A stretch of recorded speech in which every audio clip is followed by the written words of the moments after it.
Insurance పాలసీలకు సంబంధించి ఎందుకు జాగ్రత్తగా ఉండాలి? ఇన్సూరెన్సే కాదు మేడం, మన పర్సనల్ ఫైనాన్స్కి వచ్చేసరికి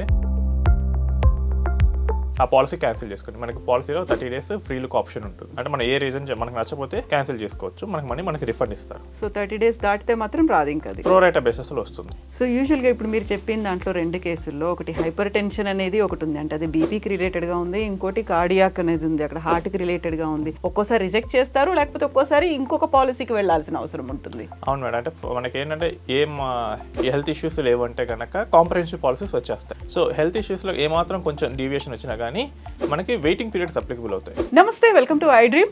నేను కవిత.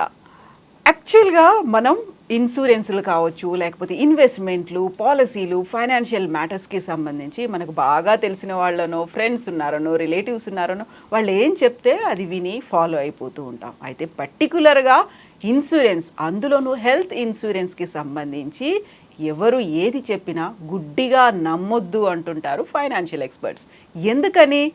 ఎందుకని ఫైనాన్షియల్ ఎక్స్పర్ట్స్ చెప్పినటువంటి మాటనే మనం ఫాలో అవ్వాల్సినటువంటి అవసరం ఉంది. మనతో పాటుగా ఉన్నారు సాయిరామ్ గారు, ఫైనాన్షియల్ ఎక్స్పర్ట్.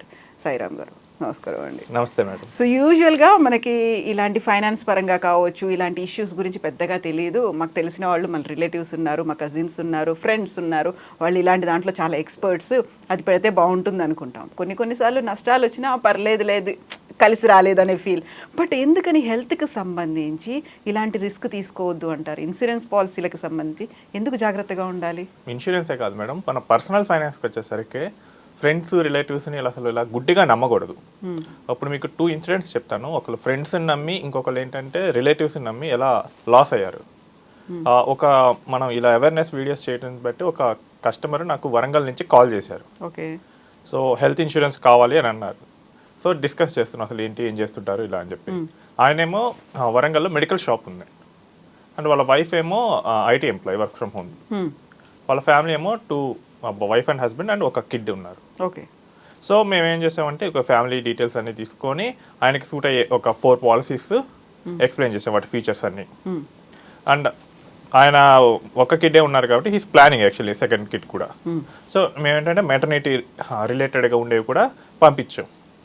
సో ఆయన ఏం చేశారంటే మొత్తం డీటెయిల్స్ తీసుకొని ఒక 1 week తర్వాత మళ్ళీ గెట్ బ్యాక్ అయ్యాడు. సో ఈసారి ఏం చేశారంటే 4లోంచి 2 షార్ట్ లిస్ట్ చేసుకున్నాడు. ఈ 2లోంచి మా ఒపీనియన్ అడిగారు. మేము మా ఒపీనియన్ చెప్పాం. ఆయన కూడా ఒకసారి బ్యాక్గ్రౌండ్ రీసెర్చ్ చేసుకుంటా అని చెప్పేసి చివరికి ఫైనల్గా ఒక కంపెనీతో అయితే వచ్చాడు. సో ఓకే అంతా రెడీగా సార్ మేము ప్రపోజల్ లాగిన్ చేద్దామా అన్నాం. సో అప్పుడు సడన్గా మా ఫ్రెండ్ ఉన్నాడండి, ఇలాంటి విషయాల్లో జనరల్గా ఆయన కొంచెం సజెషన్స్ తీసుకుంటాం, చిన్నప్పటి నుంచి నేను అతనికి చేస్తాను ఏవైనా కానీ అని చెప్పాడు. సో ఇది మాకు కామనే. సో డైరెక్ట్గా ఎక్స్పెక్ట్ చేయదు, మాకు యూజువల్ యాక్టివిటీ కాబట్టి మాకు ఓకే అని చెప్పాం. సో నా నెంబర్ ఇవ్వండి మాట్లాడతానని చెప్పాను. సో ఆయన కాల్ చేశారు నెక్స్ట్ డే. కాల్ చేసి ఇలా మా ఫ్రెండ్ చెప్పారు అని చెప్తే పాలసీ డీటెయిల్స్ ఎక్స్ప్లెయిన్ చేస్తాం. తర్వాత ఆయనకి కూడా అడిగాడు. సో ఆయనకి ఏంటంటే 2 adults ప్లస్ 2 పిల్లలు ఉన్నారు. ఆయనకి ఏంటంటే డిఫరెంట్ పాలసీ సజెస్ట్ చేశారు. ఎందుకంటే ఇక్కడ రిక్వైర్మెంట్ మారిపోతుంది. అండ్ ఇంకోటి ఏంటంటే ఆయనకి హైపర్ టెన్షన్ కూడా ఉంది. సో దాంతో hyper tension related policies suggest చేసాం. సో ఆయన ఏంటంటే నాకెందుకు డిఫరెంట్, అతనికి ఎందుకు డిఫరెంట్ అని అడిగాడు. ఆ తర్వాత ఆయన ఏంటంటే ఇంకో డిఫరెంట్ పాలసీని చెప్పి ఈ పాలసీ మీద ఎక్కువ క్వశ్చన్స్ అడిగేవాడు. సో నేను ఫస్ట్లో ఏమనుకున్నానంటే మేబీ మార్కెట్లో లేదా తెలిసిన వాళ్ళు ఎవరైనా తీసుకొని ఉండొచ్చు, అందుకనే దాన్ని పర్టికులర్గా అడుగుతున్నాను అనుకున్నా ఫస్ట్. బట్ ఆ డిస్కషన్ ఒక 1/2 hour గడిచిన తర్వాత నాకు అర్థమైంది ఏంటంటే ఈ పాలసీ ఆల్రెడీ మీరు తీసుకొనే ఉంటాడు ఆయన. గుడ్ ఆర్ బ్యాడ్ అనేది మీకు అనాలిసిస్ కావాలి. ఇది నాకు అర్థమైపోతుంది. పాలసీ తీసుకున్న వాళ్ళు ఒకలాగా, తీసుకున్న వాళ్ళు ఒకలాగా ఉంటారు.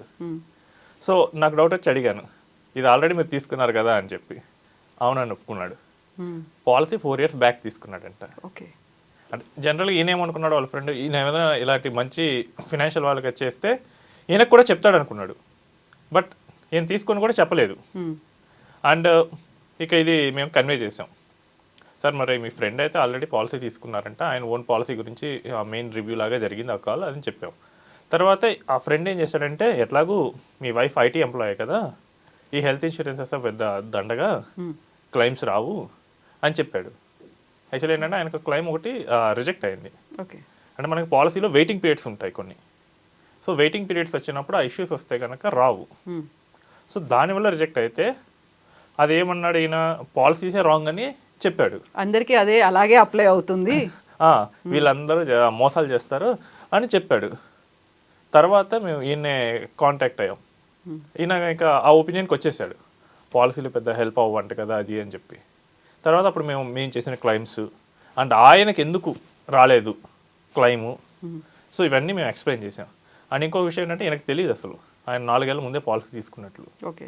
సో ఇక అక్కడ ఫ్రెండ్స్ని ఇలా నమ్మితే, అంటే వాళ్ళకి ఏమన్నా ఒక 100 పాలసీస్ చూసి ఇట్లా ఒక ఒపీనియన్కి వస్తే ఓకే, వాళ్ళు చూసే 1-2 ఇన్సిడెంట్స్ బట్టి వాళ్ళు ఫ్రేమ్ చేసేసుకుంటారు ఇక డెసిషన్ని.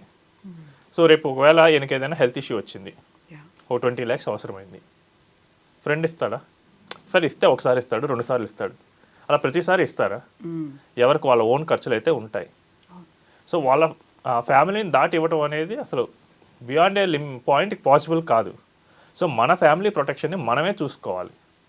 జస్ట్ వాళ్ళ సలహాలు ఏంటో విని మనం డెసిషన్ ఫ్రేమ్ చేసుకోవాలి. ఇలా గుడ్డిగా కనుక వేరే వాళ్ళ డెసిషన్ విని వెళ్తే ఆయన తీసుకోపోయి ఉంటే కనుక ఎంత ప్రాబ్లం అయ్యేది. ట్రూ. యాక్చువల్లీ ఆయన తీసుకున్న తర్వాత we got a claim, accident అయింది. సో బైక్ స్కిడ్ అయి పడ్డాడంట, యాంకిల్ దగ్గర సర్జరీ చేయాల్సి వచ్చింది. సో ఇమీడియట్లీ హెల్త్ కార్డు ఉంది, మేము సర్జరీ అంతా హాస్పిటల్లో క్యాష్లెస్గా ప్రాసెస్ చేయించాం. సో ఒకవేళ ఆయన మాట విని తీసుకోకుండా ఉంటే అంతా పాకెట్ నుంచి పెట్టుకోవాలి కదా. ట్రూ. ఇంకో కేసు ఏంటంటే ఇది రిలేటివ్స్ ఎలా ఫ్రాడ్ చేశారనేది. సో ఈయన ఏంటంటే కొంచెం ఏజ్డ్ పర్సన్ అండి, 50+ ఉంటుంది. ఒక 4 years బ్యాక్ పాలసీ మా దగ్గర తీసుకున్నారు, అది కూడా 5 lakhs. అంటే కోవిడ్ అప్పుడు ఏంటంటే అందరికీ అవేర్నెస్ పెరిగింది, సో తీసుకున్నాడు. ఆయనకి ఏంటంటే ప్రీమియం ఎక్కువ ఉంది, ఆయనకి అప్పటికే హైపర్ టెన్షన్, డయాబెటీస్ ఉన్నాయి. 2023లో నేను ఏంటంటే మీకు ఆల్రెడీ ఎలిమెంట్స్ ఉన్నాయి, కొంచెం ప్రీమియం కూడా ఎక్కువైనా పర్వాలేదు, కనీసం అట్లీస్ట్ 10 lakhs కైనా మీరు మూవ్ అవ్వండి అని చెప్పాను. ఆయన ఏంటంటే చూసి అమ్మో ఇది చాలా ఎక్కువ ఉంది రేటు, అయినా ఇప్పుడు నాకేం కావదులే అంటే పాండమిక్ పోయిన తర్వాత అయిపోయిన తర్వాత ఇక కాన్ఫిడెన్స్ చాలా పెరిగిపోయింది. పాండమిక్ అప్పుడేమో చాలా భయపడుతూ తీసుకున్నాడు, సో పాండమిక్ తర్వాత కాన్ఫిడెన్స్ పెరిగింది.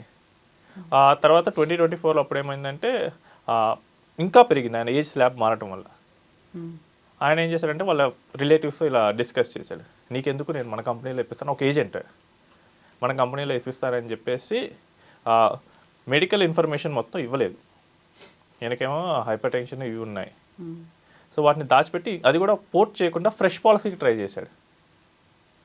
ఇదేంటంటే మాకేంటంటే పాలసీ రెన్యువల్కి వచ్చేసింది, మేము ఇన్ఫర్మేషన్ ఇస్తూ ఉన్నాం, ఆయన మాకు రియాక్ట్ అవ్వలేదు.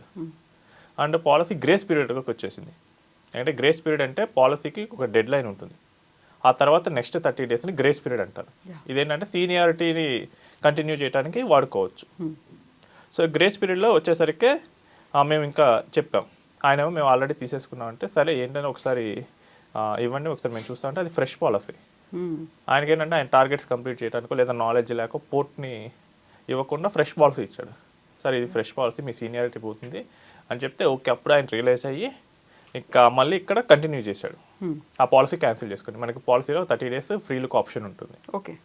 అంటే మనం ఏ రీజన్ మనకు నచ్చపోతే క్యాన్సిల్ చేసుకోవచ్చు, మనకి రిఫండ్ ఇస్తారు. సో 30 days దాటితే మాత్రం రాదు, ఇంకా అది ప్రోరైటా బేసిస్లో వస్తుంది.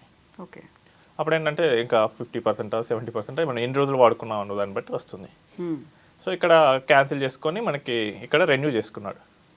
తర్వాత ఆయనకి క్లైమ్ వచ్చింది లాస్ట్ జనవరిలో అనుకుంటాం, హార్ట్లో ఇష్యూ. ఓకే. సో వాళ్ళు ఏం చేశారంటే యాక్చువల్లీ ఈ గ్రేస్ పీరియడ్లోనే సిమ్టమ్ మొదలైంది. ఇదేంటంటే డాక్టర్కి చెప్పాడు, సో మంత్లో నాకు ఇలా ఫస్ట్ టైం వచ్చింది, ఇన్సూరెన్స్ కంపెనీస్ పట్టుకున్నాయి, సో ఇది గ్రేస్ పీరియడ్లో వచ్చింది, మేము క్లెయిమ్ ఇవ్వం. గ్రేస్ పీరియడ్లో ఓన్లీ సీనియారిటీ కంటిన్యూటీకి తప్ప అప్పుడు వచ్చిన ఏ హెల్త్ ఇష్యూస్కి హెల్త్ ఇన్సూరెన్స్ కంపెనీస్ ఇవ్వవు. ఇంకా మాకు కూడా అదే చెప్పాడు, ఇక మేము కూడా ఇక చేసేది ఏం లేదని చెప్పేసాం, మీరు అప్పుడు తప్పు చేశారని చెప్పి. కానీ ఆ డాక్యుమెంట్స్ అన్నీ నా దగ్గరే ఉన్నాయి కదండి, జనరల్గా ఏమన్నా యూజ్ అవుతుందని చెప్పేసి యాక్చువల్లీ మేము ఇన్ హౌస్గా ఒక ఆర్టిఫిషియల్ ఇంటెలిజెన్స్ మోడల్ డెవలప్ చేసుకున్నాం. ఓకే. సో సర్లే ఏదైనా మాకన్నా అది వర్క్ అవుతుందా లేదా అని చెప్పేసి నేను ఇచ్చాను ఆయన మెడికల్ ఫైల్స్ మొత్తం తీసుకొని. సో అందులో తీసుకున్నప్పుడు ఏమైందంటే ఈ ఆయన హెల్త్ చెకప్స్ కూడా అంటే డాక్టర్ దగ్గరికి వెళ్ళినప్పుడు ఏ కేస్ షీట్ ఉందో ఆ కేస్ షీట్ మొత్తం పీడిఎఫ్గా నేను తీసుకున్నా. సో అప్పుడు ఏం జరిగిందంటే 2022లో ఆ రిపోర్ట్ హెల్త్ చెకప్స్కి వెళ్ళిన రిపోర్ట్ ఉంది, అందులో 23లో ఉంది. 23లో వాళ్ళ హెల్త్ చెకప్స్లో ఐడెంటిఫై అయింది. ఓకే. 22లో లేదు 23లో ఉందంటే దాని అర్థం 23లోనే కదా ఫస్ట్ టైం డయాగ్నోజ్ అయింది, పాలసీ 21లోనే తీసుకున్నాం. సో దీన్ని బట్టి మేము మళ్ళీ హెల్త్ ఇన్సూరెన్స్కి రీకన్సిడరేషన్కి పెట్టించాను క్లైమ్. ఓకే. అప్పుడు వాళ్ళు యాక్సెప్ట్ చేశారు. సో ఆయన కనుక వాళ్ళ రిలేటివ్ మాటని పోర్ట్ అయ్యి అసలు తీసుకోకుండా ఉన్న ఏది జరిగినా కానీ ఇప్పుడు ఆ క్లైమ్ అనేది అసలు వచ్చేదే కాదు. సో మనకి ఏది యూజ్ అవుతుంది అది ఒక ప్రొఫెషనల్ దగ్గర మాట్లాడి తీసుకోవాలి. ఎవరో తక్కువకి ఇస్తున్నారు నాకు తెలిసిన వాళ్ళు ఇలా అంటే ఇవి రేపు జీవితాలను మార్చే విషయాలు అవుతాయి. సో వీళ్ళ మీద మనం ఏమాత్రం అజాగ్రత్త అయితే ఉండకూడదు.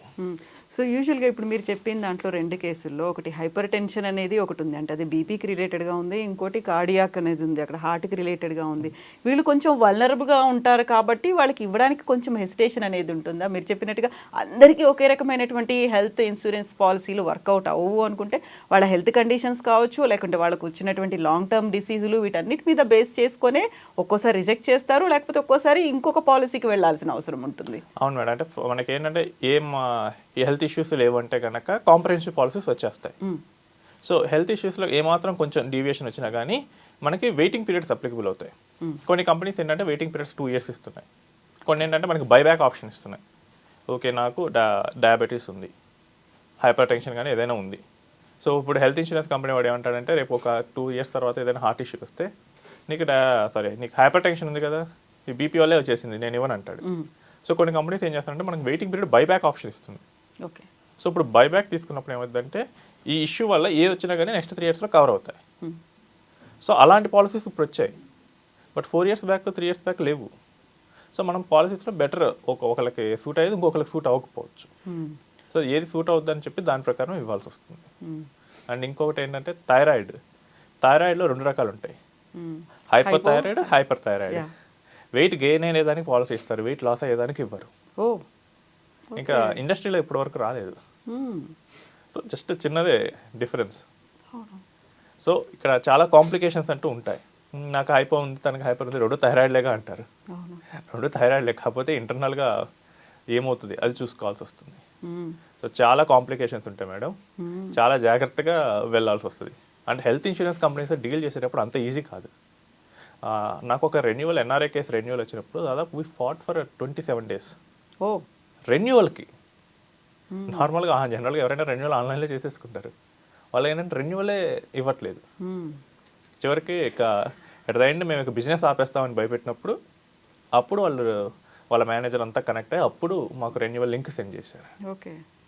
సో హెల్త్ ఇన్సూరెన్స్ కంపెనీస్ కనుక ఆపాలి అనుకుంటే కనుక వాళ్ళతో ఫైట్ చేయడం అంత ఈజీ కాదు. మనకు మంచి లీగల్గా పాయింట్స్ పట్టుకోవాలి. ఒకవేళ ఇంత దాటినాక అంటే మనం ఎంత చేసినా కానీ కంపెనీ కనుక వాళ్ళ లీగల్ టీం కనుక ఏదైనా మంచి పాయింట్ పట్టుకుంది అనుకోండి, that has to be taken in ombudsmen. So ఇక్కడ ఏంటంటే మంచి ప్రొఫెషనల్తోనే వెళ్తేనే మనకు బెటర్. మనకు తెలిసిన వాళ్ళు ఇచ్చారంటే ఓకే అతను పాలసీ ఇస్తాడు, రేపు క్లైమ్ వస్తే నాకేం తెలియదని చేతులు ఎత్తేస్తాడు. సో మనం ఎప్పుడు మనకి సర్వీస్ ఇచ్చేటప్పుడు హై క్వాలిటీ ఉన్న ప్రొఫెషనల్స్ని తీసుకోవాలి. సో అక్కడ మాకు ఫ్రెండ్స్ రిలేటివ్స్ అంటే ఒక ట్రస్ట్ అనేది ఉంటుంది, వాళ్ళు చెప్తే బాగానే చెప్తారులే మన వాళ్ళే కదా అని ఒక ఫీల్ ఉంటుంది. బట్ అది కాదు ఇక్కడ వర్కౌట్ అయ్యేది. అంటే సమస్య వచ్చినప్పుడు వాళ్ళ ఎక్స్పర్టైజ్ చాలదు. సో అందుకని చెప్పి మనం ఎక్స్పర్టైజ్ ఉన్న వాటిలోనే చెప్తాం. ఇప్పుడు స్కూల్ ఉంది మేడం, పిల్లలు స్కూల్లో జాయిన్ చేయించాలి, మన ఇంటి పక్కనే తెలిసిన స్కూల్ అండ్ స్టాండర్డ్ లేని వాటిలో జాయిన్ చేస్తాం. ఒక స్టాండర్డ్ ఉంటే దాంట్లో జాయిన్ చేస్తాం. ఫ్యూచర్ అనేది చూస్తాం కదా మళ్ళీ మనం అక్కడ. సో ఇక్కడ ఇలానే మనం హెల్త్ ఇన్సూరెన్స్ వాటిలో కూడా చూసుకోవాలి. Thank you so much. Thank you. And for more videos, please subscribe to iDream. Please subscribe to iDream. Please subscribe iDream. And please subscribe to iDream. For more videos, subscribe to iDream. please like, share and subscribe to the channel. Congratulations, iDream. Subscribe to iDream. Subscribe to iDream. So subscribe to iDream Media. iDream team andarki huge congratulations. Please subscribe iDream Media. Please subscribe to iDream. Subscribe iDream. Please subscribe to iDream. iDream అంటే నా కళల ఛానల్ను subscribe చేసుకున్న నోరు తిరుగుతలేదు, మీరైతే గంట గుర్తు కొట్టండి. For more such videos, please subscribe to iDream. Subscribe to iDream. Please subscribe to iDream. Please subscribe iDream Media. Please do subscribe to iDream. Please subscribe to iDream Media. For best entertainment and information, please subscribe iDream. And don't forget to subscribe to iDream.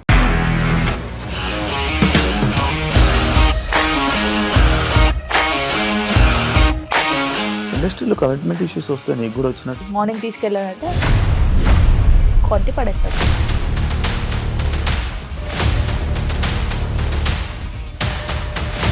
ఒక్కళ్ళు కూడా చూడలేదు ఈ cinema అని చెప్పడానికి కూడా చాలా ధైర్యం కావాలి. అది నిజం కదా, దాంట్లో ధైర్యం ఏంటి ఇది? నెక్స్ట్ డే ప్లేట్ మార్చేస్తే తప్పు కదా. As of now we are comfortable this అని నేను అనుకుంటున్నాను. రష్మిక గారిది మీది ఒకే ఊరంట కదా.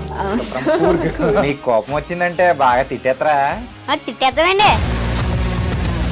నిజంగా గేమ్ ని ఎలా చేంజ్ చేయగలిగారు? ఏపీఎస్ఎఫ్సి వాళ్ళకి 6 నెలల్లో నేను 6 లక్షలు కట్టా. బిజినెస్ చేయాలనుకుంటే it is as difficult as riding a tiger.